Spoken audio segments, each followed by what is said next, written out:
The ball held at the Duke and Duchess of Blackmore's London townhouse to herald in the year of 1815 was widely regarded as the most prestigious event of the year. Whilst the lingering euphoria of Napoleon's exile to the Isle of Elba undoubtedly contributed to the festive atmosphere, the ball's success was in no small part due to the popularity and standing within the ton of Nicholas Sinclair and his beautiful though unconventional wife Grace. The fact that the Duchess was the daughter of a local vicar appeared to have been forgotten, or, if not forgotten, certainly disregarded. Indeed, it was widely agreed that Her Grace was looking simply radiant, as were those of her equally unconventional sisters who were present. And if many of the gentlemen attending sported anxious frowns concerning the economic plight of Great Britain in the aftermath of the 23-year war in Europe, well, such cares and considerations were easily drowned in a few glasses of the Duke's most excellent port. It had to be said that whilst the Duchess of Blackmore's humble origins were generally overlooked, the presence of her father at events such as these, or rather his penchant for generating unfortunate incidents, such as the one involving Queen Charlotte and the duck pond, was naturally of some concern to the rest of the family. However, exiled to the small, delightful drawing-room along with Malcolm, the Duke's long-standing and similarly outspoken valet was in no way seen as a slight by the Reverend.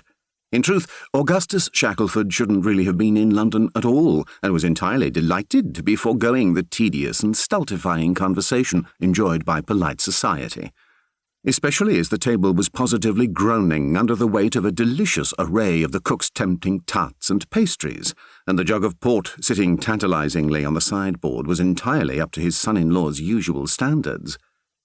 Naturally, Percy Noon, the Reverend's long-suffering curate, was also present, as were the two younger Shacklefords, Prudence and Anthony.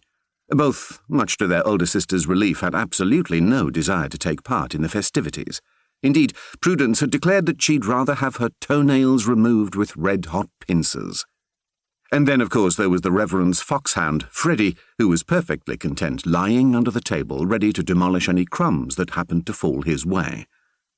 All three men were in a particularly jocular mood as the clock approached midnight, and Reverend Shackleford was persuaded that this was possibly the best New Year's Eve he'd ever spent.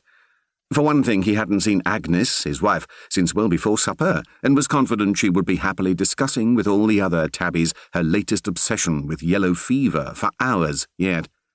His only daughter, of marriageable age, as yet unwed, was Chastity, and he wasn't about to do anything that might throw a rub in the way of Grace's plans to bring the chit out. So, all in all, he was happy to make himself scarce until he was required to give his blessing to whoever was unfortunate enough to land himself with the totty-headed baggage. The totty-headed baggage, in question, was currently being escorted onto the dance floor by the Viscount Trebworthy. Indeed, her father would have been ecstatic, considering the young man was heir to dukedom, and as rich as Croesus to boot. Unfortunately, he was also tall and skinny, with breath like an open privy. In truth, Chastity was not entirely convinced she was actually going to survive the cotillion. Determinedly, she fixed her gaze on his bony chest and endeavoured to breathe through her mouth. Hopefully he would think her completely devoid of any personality and seek to be rid of her as soon as they vacated the dance floor. Regrettably, that proved not to be the case, and in desperation, pleading a sudden excessive thirst, Chastity sent the Viscount off in search of a glass of water, then promptly made herself scarce, finally collapsing onto a chair hidden in a quiet corner.